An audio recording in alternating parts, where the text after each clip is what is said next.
Everyone, कैसे आप सभी। आई एम श्योर कि आप सभी ठीक होंगे। तो चलिए आज का वीडियो स्टार्ट करते हैं। जो लोग चैनल पर नए हैं वो लोग चैनल को सब्सक्राइब कर लें, वीडियो को लाइक करें और अपने दोस्तों के साथ शेयर ज़रूर करें। तो आज के वीडियो में हम लोग डील करने वाले हैं हमारे मेंटल हेल्थ नर्सिंग का एक काफ़ी इम्पॉर्टेंट क्वेश्चन, जो है concept of normal and abnormal behaviour. ठीक है। तो ये जो है क्वेश्चन 8 नंबर का है और हम आज इसे डिटेल में बहुत अच्छे से और इजी लैंग्वेज में डील करेंगे। तो चलिए जल्दी से स्टार्ट करते हैं। फॉर अगर रफली अगर हम देखें कि हम मेंटल हेल्थ नर्सिंग में क्या पढ़ते हैं, तो मेंटल हेल्थ नर्सिंग में जो है मेंटली डिसऑर्डर, मतलब मेंटल जो डिसऑर्डर्स होते हैं, डिसीजेस होती है या फिर जो मेंटल इलनेस होती है, हम उन्हें स्टडी करते हैं, उनके ट्रीटमेंट के बारे में पढ़ते हैं और उनके उनसे जो पेशेंट है, उनके जो पेशेंट है उन्हें हैंडल करना सीखते हैं। ठीक है। तो जो नॉर्मल और एबनॉर्मल बिहेवियर वाला चैप्टर है वो भी समझना बहुत इंपॉर्टेंट है, क्योंकि अगर हम नॉर्मल और एबनॉर्मल बिहेवियर में अच्छे से डिफरेंशिएट कर पाएंगे, दैट मीन्स कि हम और बेहतर अपनी तरफ से जो है किसी पेशेंट को केयर प्रोवाइड कर पाएंगे। ठीक है। तो इंट्रोडक्शन से स्टार्ट करते हैं। Human behavior means how a person think, feel and act in daily life. It includes our reaction, emotions, habit and interaction with others.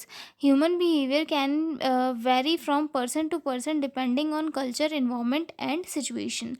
Introduction में इंट्रोडक्शन ये कह रहा है कि ह्यूमन बिहेवियर जो है एक ऐसी चीज़ है, मतलब ऐसी चीज़, सॉरी, एक किसी भी व्यक्ति का रहने का, रहन सहन का, एक्ट करने का, उसकी डेली एक्टिविटी या फिर उसकी डेली लाइफ, ये सारी चीज़ें ह्यूमन बिहेवियर में इंक्लूड होती है।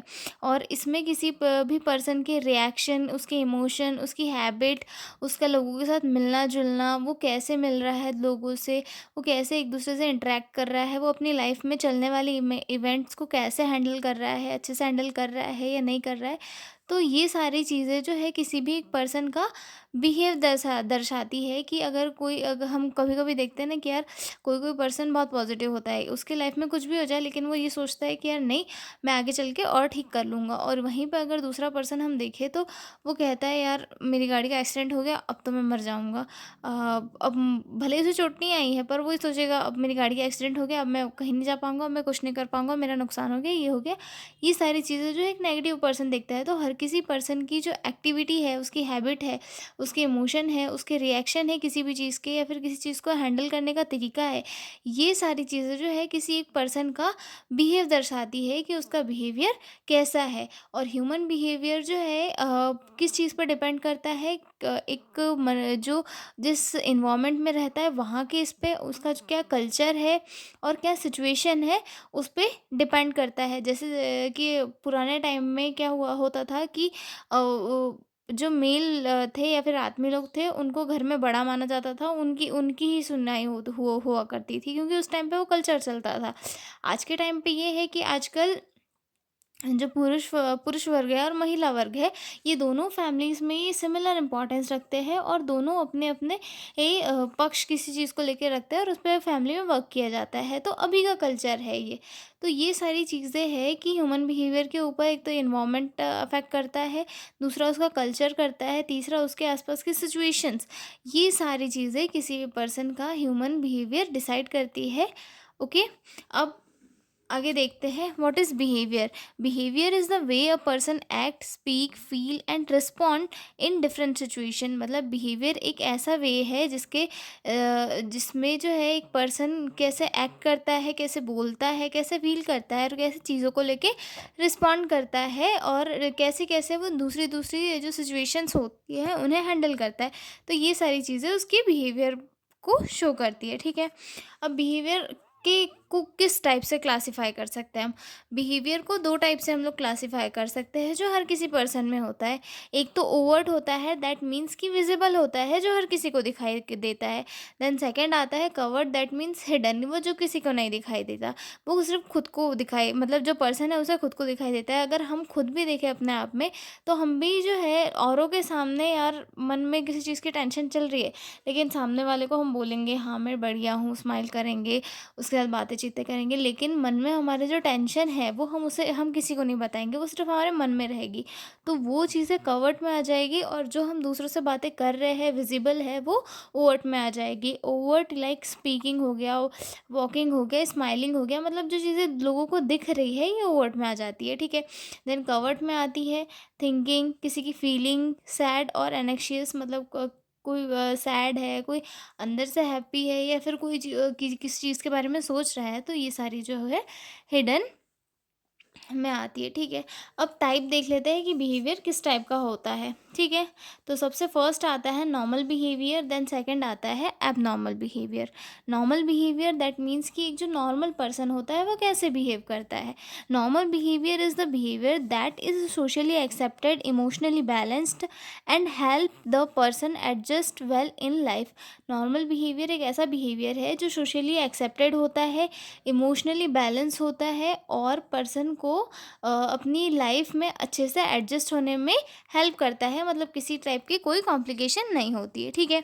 अब इसके कैरेक्टरिस्टिक्स देख लेते हैं कि एक नॉर्मल बिहेवियर के क्या क्या कैरेक्टरिस्टिक होते हैं। तो सबसे फर्स्ट आता है रियलिटी बेस्ड थिंकिंग, मतलब जो एक नॉर्मल पर्सन होता है वो रियलिटी के अकॉर्डिंग अपनी थिंकिंग प्रोसेस रखता है। ऐसा नहीं कि कुछ भी बोल रहा है, कुछ भी सुन रहा है, तो ये सारी चीज़ें नहीं करता है एक नॉर्मल पर्सन। नॉर्म वो चीज़ों को रियलाइज़ करता है, सोचता समझता है, उसके बाद जो है अपनी एक्टिविटीज़ करता है। सोशल एक्सेप्टेबिलिटी, मतलब सोशली उसे लोग एक्सेप्ट करते हैं। शो सुटेबल इमोशंस, मतलब जो एक नॉर्मल पर्सन होता है या फिर एक नॉर्मल बिहेवियर होता है वो एक सिचुएशन के अकॉर्डिंग एक अपना सही इमोशन दिखाता है। ऐसा नहीं कि किसी की डेथ हो गई वहाँ पे जाके हंस रहा है, और कोई मतलब कहीं पर खुशी वाली बात जा रही है, वो चल रही है, वहाँ पे रो रहा है। तो ये सारी चीज़ें क्या होती है, सोशली एक्सेप्टेड भी नहीं होती है, और ना तो कि किसी पर्टिकुलर प्लेस पे सूट करती है, ठीक है। उसके बाद अगले कैरेक्टरिस्टिक्स देख लेते हैं। एडजस्ट टू स्ट्रेस और चेंज इन लाइफ, मतलब जो एक नॉर्मल बिहेवियर वाला पर्सन होता है वो अपनी लाइफ में स्ट्रेस को एडजस्ट कर सकता है, और जो होता है एक हेल्थी और में एक हेल्थी जो है लाइफ वो मेंटेन करता है, और उसके साथ साथ रिलेशनशिप भी, ठीक है। Manages daily task like work, study और हाइजीन।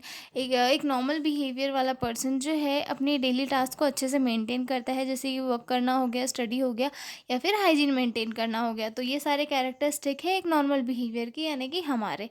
अब हम देखेंगे अब नॉर्मल बिहेवियर। नॉर्मल बिहेवियर का एग्जाम्पल है a person who study well, expresses feelings normally and maintains good relationship, मतलब एक नॉर्मल बिहेवियर वाला पर्सन अच्छे से पढ़ाई लिखाई करता है, अपनी फीलिंग दूसरों से शेयर करता है, अपनी जो रिलेशनशिप है अपने साथ वालों के साथ उसे अच्छे से मेंटेन करता है, तो हम उसे एक नॉर्मल बिहेवियर वाला पर्सन कहेंगे।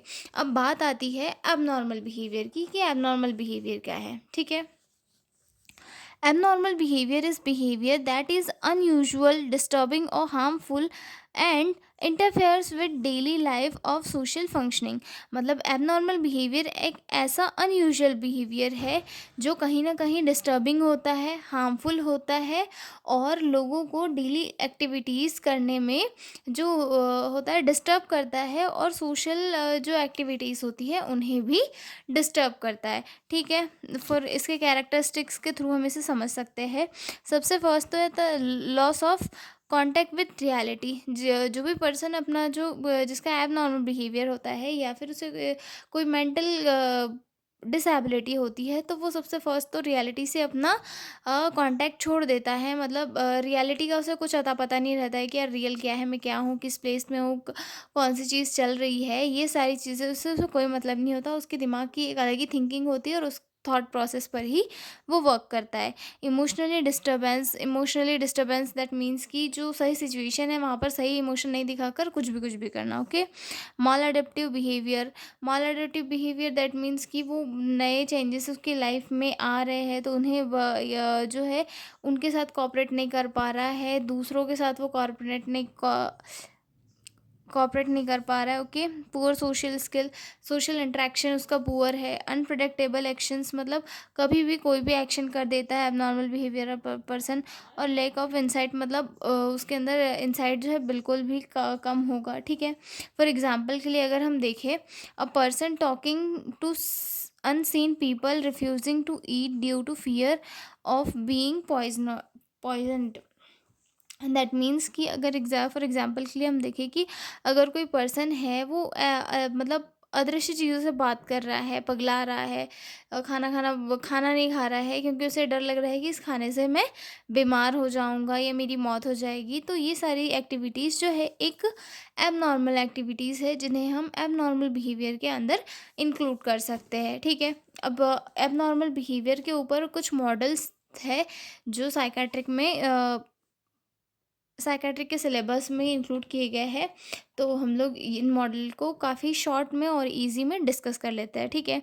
तो सबसे फर्स्ट आता है मेडिकल मॉडल, देन सेकंड आता है psycho analytic model, then third आता है बिहेवियरल मॉडल, देन फोर्थ आता है कॉग्निटिव मॉडल, देन फिफ्थ आता है ह्यूमनिस्टिक मॉडल, देन सिक्स्थ आता है socio cultural model, then seventh आता है बायोसाइकोलॉजिकल मॉडल, ठीक है। अगला पॉइंट जो है मेडिकल मॉडल, हम उसे मेडिकल मॉडल या फिर हम इसे बायोलॉजिकल मॉडल भी कहते हैं। ये जो मॉडल है ये मतलब ये कहता है कि अगर कोई पर्सन है, उसके बिहेवियर में अगर कोई चेंजेस आ रहा है तो उसका रीज़न बॉडी के अंदर होने वाली कोई फिज़िकल प्रॉब्लम हो सकती है, जैसे कि ब्रेन डैमेज हो गया, या फिर कोई केमिकल इम्बैलेंस हो गया, या फिर जेनेटिक प्रॉब्लम हो गई। फॉर एग्जांपल के लिए अगर हम देखें कि अगर किसी पर्सन को डिप्रेशन है तो उसका रीज़न जो है ब्रेन में सेरोटोनिन का लो होना हो सकता है।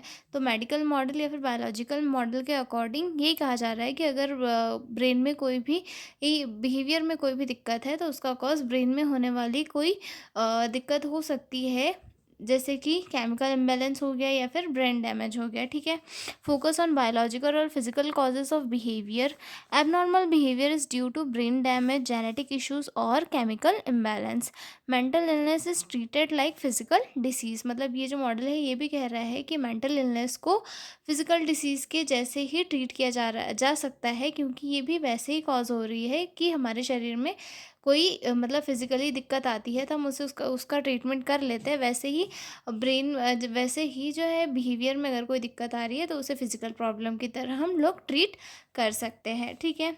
और डिप्रेशन को ट्रीट करने के लिए मेडिकेशन यूज़ किया जा सकता है, ईसीटी किया जा सकता है, और सीवियर होने पर हॉस्पिटलाइजेशन करते हैं, ठीक है।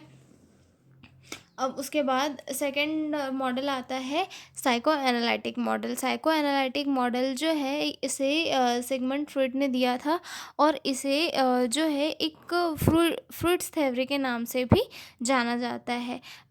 साइको एनालिटिक मॉडल जो है इस चीज़ पे फोकस करता है कि हमारा जो वो माइंड है, मतलब जो अनकॉन्शियस माइंड है, वो कंट्रोल करता है हमारी बॉडी को। मतलब फ्रूइड के इस मॉडल में ये कहा था कि ह्यूमन बिहेवियर का काफ़ी हिस्सा अनकॉन्शियस माइंड से हैंडल होता है। अगर बचपन में कुछ बुरा हुआ हो या कोई इमोशनल कॉन्फ्लिक्ट हो जिसे रिजॉल्व करना हो, तो उसका इफ़ेक्ट हमारे बिहेवियर पर पड़ता है।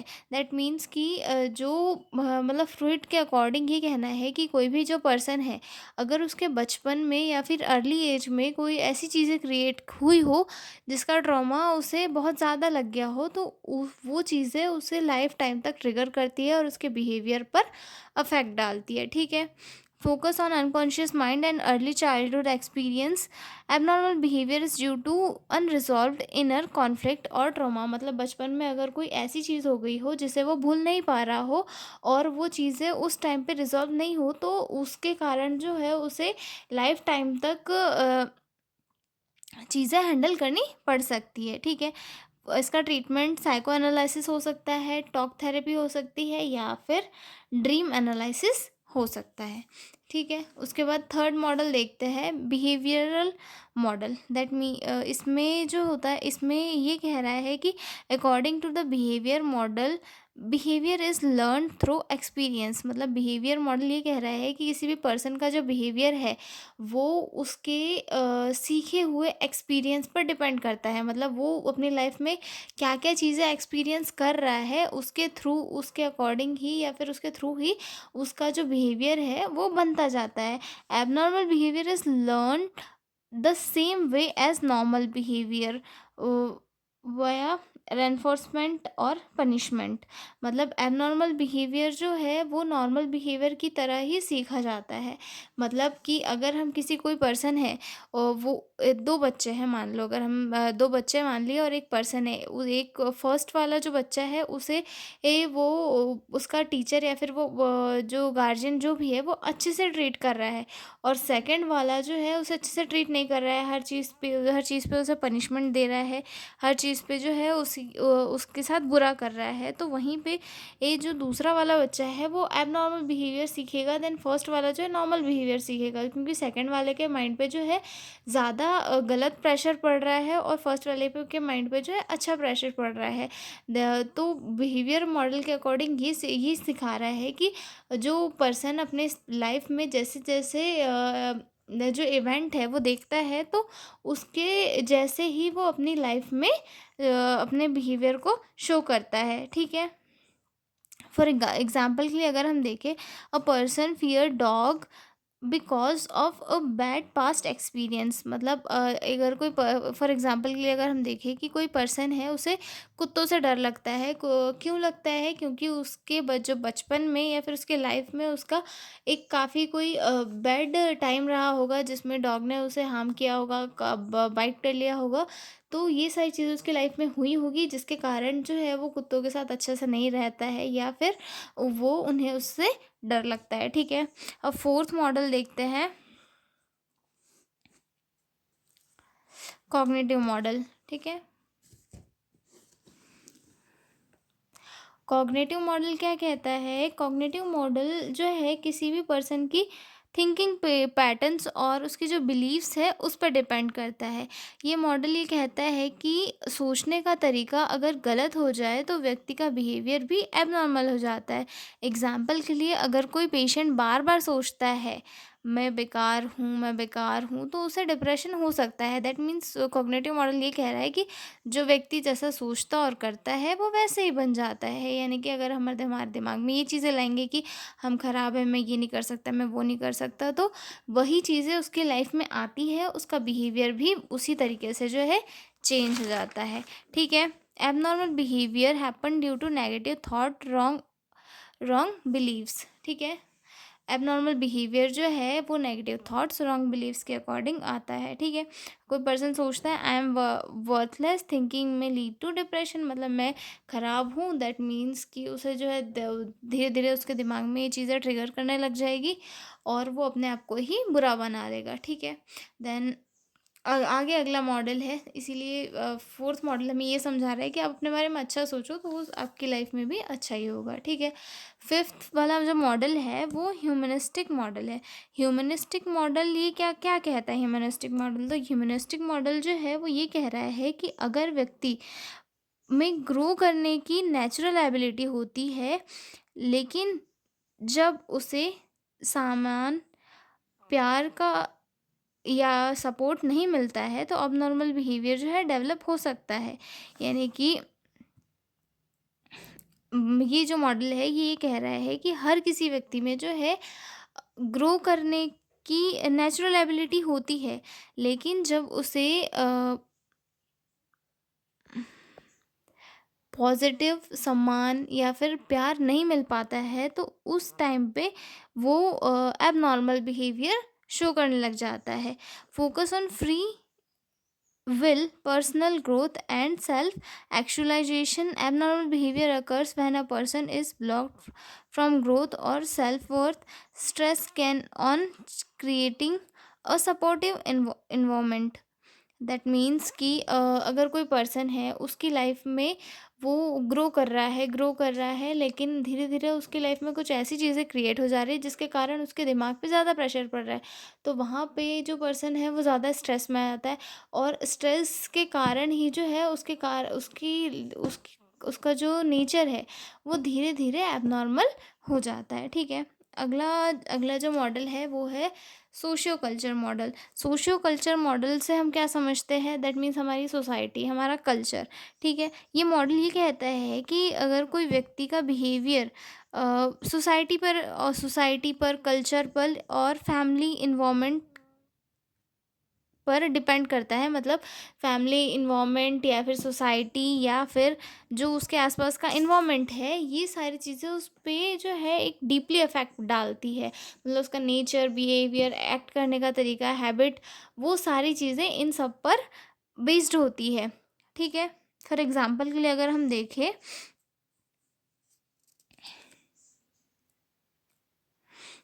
कि अगर कोई पर्सन है वो काफ़ी गरीब है, तो उसके दिमाग पे क्या होगा, धीरे धीरे उस चीज़ का प्रेशर बनता जाएगा। वो वैसे वैसे चीज़ें हैंडल करेगा और एक टाइम के बाद में उसकी हैंडल करने की जो पावर्स है वो भी कम हो जाएगी। ठीक है। Socio cultural model focus on the impact of society, culture and environment. Abnormal behaviour can be caused by poverty, family problem, discrimination और peer pressure, mental illness seen in social context. मतलब socio culture model के according ये कह रहा है कि किसी भी पर्सन का जो माइंड है या उस वो आसपास इन्वायरमेंट में क्या चल रहा है उसकी वजह से उसकी कल्चरल लाइफ, सोशल लाइफ उसकी वजह से भी अफेक्ट होता है। मतलब अगर वो कोई इंसान जो है वो काफ़ी गरीब है, गरीब होने के कारण जो है उसे अ, हर दिन अलग अलग परेशानियों का सामना करना पड़ रहा है, जिसकी वजह से उसे स्ट्रेस हो रहा है, एनजाइटी हो रही है, डिप्रेशन में जा रहा है। तो इन सारी चीज़ों की वजह से जो है एक पर्सन को का बिहेवियर नॉर्मल से एबनॉर्मल होने के चांसेस रहते हैं। ठीक है। अब उसके अगला लास्ट मॉडल है बायोसाइकोलॉजिकल मॉडल। बायोसाइकोलॉजिकल मॉडल जो है ये मोस्टली एक्सेप्टेड मॉडल है, मतलब ये काफ़ी इंपॉर्टेंट मॉडल है। अब बायोसाइकोलॉजिकल मॉडल क्या कह रहा है, साइकोलॉजिकल मॉडल जो है सबसे बैलेंस्ड और एक्सेप्टेबल मॉडल है। ये कहता है कि एबनॉर्मल बिहेवियर का कोई एक रीज़न नहीं होता, जबकि ये 3 चीज़ों का कॉम्बिनेशन होता है। तो सबसे फर्स्ट तो जो आता है वो आता है बायोलॉजिकल, देन सेकंड आता है साइकोलॉजिकल, देन थर्ड आता है सोशल। जैसे कि बायोलॉजिकल कैसे, जैसे कि ब्रेन केमिकल्स या फिर जीन्स। साइकोलॉजिकल कैसे, थिंकिंग पैटर्न या फिर स्ट्रेस। और सोशल कैसे, इन्वायरमेंट या फिर फैमिली प्रॉब्लम्स। यानी कि जो बायोसाइकोलॉजिकल मॉडल है वो ये कह रहा है कि किसी भी पर्सन को जो है कोई भी डिसीज़ किसी एक रीज़न की वजह से नहीं होती, 3 रीज़नों की वजह से होती है। मतलब ये सारी चीज़ें मिलके किसी एक पर्सन के माइंड को अफेक्ट करती है, उसकी ब्रेन की एक्टिविटीज़ को डिस्टर्ब करती है और जो किसी पर्सन की बिहेव करने की, एक्ट करने की जो शक्ति होती है उसे कम करती है और उसका बिहेवियर जो है डिस्टर्ब कर देती है। ठीक है। फॉर एग्जाम्पल के लिए अगर हम देखें, a person may become depressed due to genetic risk plus negative thinking plus job loss. मतलब उसका जो बायोलॉजिकल जेनेटिक रिस्क उसे बायोलॉजिकल फैक्टर्स में इंक्लूड कर सकते हैं, नेगेटिव थिंकिंग उसे साइकोलॉजिकल मॉडल में इंक्लूड कर सकते हैं और जॉब लॉस को सोशियो कल्चर मॉडल में हम लोग इंक्लूड कर सकते हैं। ठीक है। आई एम श्योर कि आपको ये सारे मॉडल समझ में आए होंगे। मैंने बहुत बहुत कोशिश करके उन्हें काफ़ी इजी लैंग्वेज में लिखने की कोशिश की है, तो आई एम श्योर कि आपको ये समझ में आ गए होंगे। तो चलिए मिलते हैं हम अगले वीडियो में एक नए लेक्चर के साथ। तब तक के लिए बाय बाय। और प्लीज़ मुझे कमेंट में ज़रूर बताइएगा कि आपको वीडियो कैसा लगा। तो चलिए मिलते हैं अगले वीडियो में। Bye bye.